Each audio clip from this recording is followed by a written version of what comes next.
नमस्कार, आप देख रहे हैं खबर बिहार और मैं हूं आपके साथ राजेश कुमार। लोकसभा में अविश्वास प्रस्ताव पर चर्चा के दौरान जेडीयू के राष्ट्रीय अध्यक्ष ललन सिंह ने गृह मंत्री अमित शाह पर बड़ा हमला बोला। ललन सिंह ने कहा कि 2024 में बिहार से बीजेपी का सुपड़ा साफ होगा। 40 की 40 सीटें हम लोग जीतने जा रहे हैं। अमित शाह जी की हर भविष्यवाणी फेल हो रही है। वहीं इस पर गृह मंत्री अमित शाह ने करारा पलटवार करते हुए कहा कि इस चुनाव के बाद फोन करके पता कर लीजिएगा।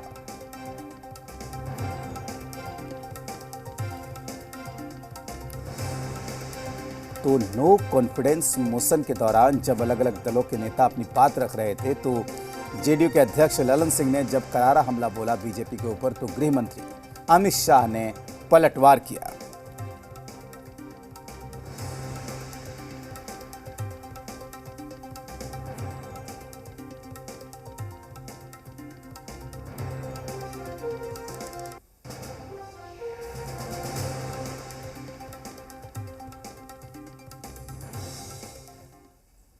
दो 2021 में बंगाल में चुनाव लड़ रहे थे, कहे 2/3 बहुमत से सरकार बनाएंगे, हार गए। 2022 में हिमाचल गए, वहां कहे सरकार बना रहे हैं, भविष्यवाणी फेल कर गया। कर्नाटक गए, वहां कहे 2/3 से सरकार बना रहे हैं, हार गए। 2024 भी आप जरूर हारेंगे, आपका भविष्य यही बता रहा है। इस चुनाव में पता चल जाएगा दादा इस चुनाव के काउंटिंग में पता चल जाएगा और फोन करना मुझे।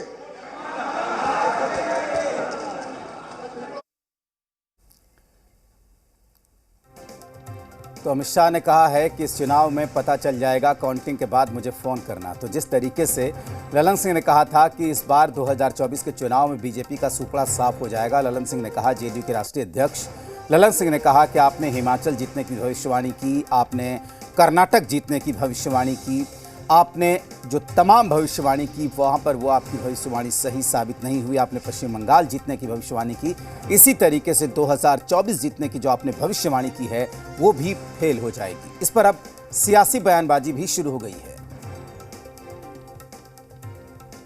बिल्कुल सही बोले हैं और बिहार से नहीं पूरे देश से भाजपा का जो है सुपड़ा साफ हो जाना है।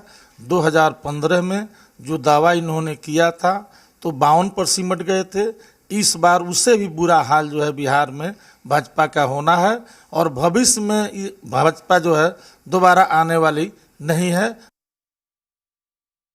देखिए, बेसिक चीज़ समझ लीजिए, ये जो हमारा इंडिया अलायंस है ना, कांग्रेस, राष्ट्रीय जनता दल यू और लेफ्ट पार्टियां की, हमारा जो बेस वोट है वो एनडीए से एक तो बहुत आगे है। और जो हमारी सरकार यहाँ काम कर रही है ना, समाज के अंतिम वर्ग के लिए काम कर रही है और समाज के हर एक वर्ग के लिए हम लोग काम करते हैं। और हम भारतीय जनता पार्टी जैसे नहीं हैं जो धोखा देते हैं लोगों को।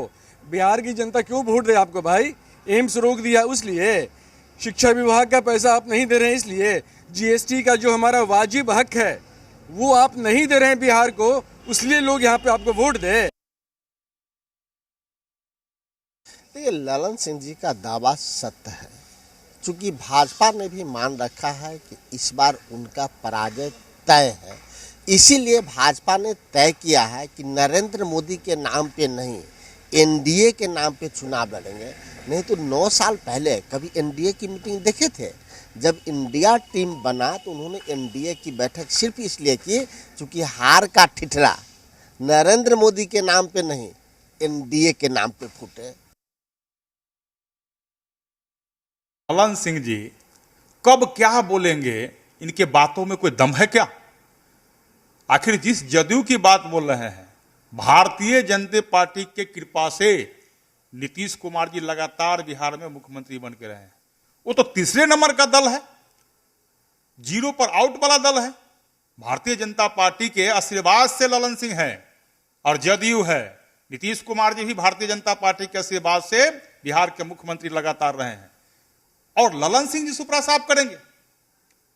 जनता दल यू का सुपड़ा साफ तो हो गया। और इसी खबर पर ज्यादा बातचीत करने के लिए हमारे साथ जुड़े हुए हैं जी मीडिया संवाददाता रुपेंद्र श्रीवास्तव। रुपेंद्र, हमने देखा था दिल्ली सर्विस बिल के दौरान भी तीखी नोकझोंक हुई थी ललन सिंह की बीजेपी नेताओं के साथ। इस बार भी जब निशिकांत दुबे ने कमेंट किया और फिर हमने देखा नो कॉन्फिडेंस मोशन में किस तरीके से ललन सिंह और गृह मंत्री अमित शाह के बीच नोकझोंक हुई। तो क्या जेडीयू और बीजेपी की तल्खी बढ़ती जा रही है क्या? इसको इस रूप में देखें। देखिए, तल्खियाँ जेडीयू और बीजेपी की पहले से बढ़ी हुई हैं। आज 1 साल हो गए हैं जब सरकार चेंज हुई थी और आज 10 तारीख और आज ही के दिन नीतीश कुमार ने तेजस्वी यादव के साथ शपथ ग्रहण में जो है मुख्यमंत्री और उप मुख्यमंत्री का शपथ ग्रहण हुआ था और एनडीए से महागठबंधन की सरकार बन गई थी। तल्खियाँ तो उसी समय से हुई थी और उसके 5 दिन पहले ललन सिंह ने कह दिया था कि सबक सिखा देंगे और महागठबंधन के साथ चले गए। अब जो है लोकसभा चुनाव जो है 2024 है और यही एक मुद्दा है और 2024 लोकसभा चुनाव को लेकर मणिपुर मुद्दा जो है विपक्ष ने बनाया, क्योंकि मणिपुर एक मुद्दा मिला विपक्ष को। उसके बाद जो हरियाणा में घटना घटी वो एक बड़ा मुद्दा विपक्ष को मिला। अब जो है तमाम चीज़ें जो अब धीरे धीरे खत्म होती जा रही हैं। अब ललन सिंह जो है देखे हैं कि भाई जेडीयू है और नीतीश कुमार ने पहल किया था पहली बार विपक्षी एकता का, तो हमारी पार्टी क्या कर रही है, तो ललन सिंह ने सीधा अटैक जो है बीजेपी पर करना शुरू कर दिया है। और यही कारण है कि बीजेपी के निशिकांत दुबे ने जब अटैक किया था उस समय भी ललन सिंह ने जवाब दिया था और अब ललन सिंह अमित शाह से सीधे तौर पर जो है बहस करने लगे, जो गृह मंत्री हैं देश के, और उन्होंने साफ तौर पर कह दिया है कि भाई सुपड़ा साफ हो जाएगा। जनता को वोट देना है, जनता किसे चुनती है वो जनता ही जानती है। लेकिन अभी जो है जिस तरह से बयानबाजी हो रही है और कहा जा रहा है कि सुपड़ा साफ हो गया जाएगा, तो आगे आने वाले दिन में जब चुनाव होंगे अप्रैल मई में और जब परिणाम आएंगे तब देखने को मिलेगा कौन किसका सुपड़ा साफ करता है। लेकिन बयानबाजी तेज है, राजनीति तेज है, अपने तरफ जो वोटर हैं उनका झुकाव हो, उनका लगाव हो वोटरों का, वो हर एक पार्टियाँ जो है यह प्रयास कर रही है कि हमारे तरफ वोटरों का लगाव हो। लेकिन वोटर क्या करेंगे वो खुद जानते हैं, क्योंकि कोई कह के वोट नहीं डालता है। गुप्त मतदान होता है, गुप्त तरीके से लोग मतदान करते हैं। लेकिन जिस तरह से बिहार की राजनीति जो है वो गरमाई जा रही है खास करके, और जिस तरह से ललन सिंह ने बयान दिया है, महागठबंधन के तमाम दल जो हैं ललन सिंह के बयान को सही बता रहे हैं। लेकिन बीजेपी लगातार कह रही है कि नीतीश कुमार जो बिहार के मुख्यमंत्री हैं वो बीजेपी के कृपा से आए हैं। बिल्कुल रुपेंद्र, यहाँ पर जाहिर सी बात है कि जिस तरीके से संसद में बयानबाजी देखने को मिली, बिहार में भी सियासत गरमाई हुई है। बिहार में अलग अलग पार्टियों के प्रवक्ता इसको लेकर अपनी सुविधा के हिसाब से बात रख रहे हैं। तो इस बयान को आप किस तरीके से देखते हैं? जी राजेश। बिल्कुल रुपेंद्र, बिहार में जो सियासी दलों के प्रवक्ता इस बीजेपी और जेडीयू की जो संसद में लड़ाई हुई है उस पर जो बयान दे रहे हैं उसको किस रूप में देखा जाए?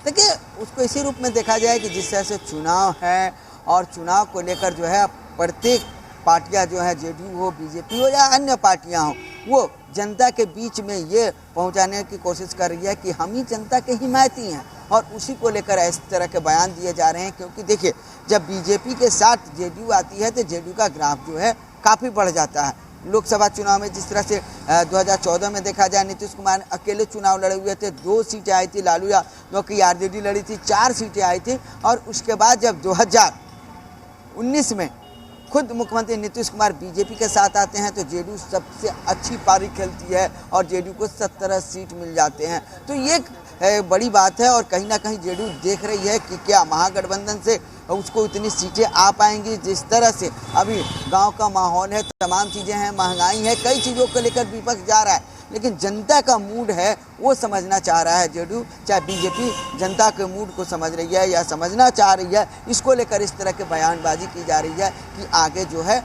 जनता क्या करे, क्योंकि जनता को फिसलना है। जनता जिधर फिसलेगी उनका जो है मत अधिक मिलेगा और उनकी सरकार बनेगी। लेकिन बिहार में जिस तरह से राजनीतिक पार्टियां कर रही हैं और जिस तरह से अभी राजनीतिक माहौल है उसमें साफ तौर पर जो है एक मैसेज देने का प्रयास किया जा रहा है कि जनता के हम ही सबसे बड़े हिमायती हैं। लेकिन जिस तरह से देश की बात करें तो बिहार में ये इतिहास रहा है कि जब लोकसभा का चुनाव होता है तो 2014 की बात से की जाए तो यह इतिहास रहा है कि जब लोकसभा का चुनाव होता है तो लोग बीजेपी के साथ जो पार्टियां उनका चुनाव करती हैं और विधानसभा में जो है महागठबंधन की जो पार्टियां होती हैं उसके साथ चुनाव करती हैं, या बीजेपी नीतीश कुमार के साथ अगर बीजेपी होती है तो उसके साथ चुनाव करती है। तो वही चीज़ है, यह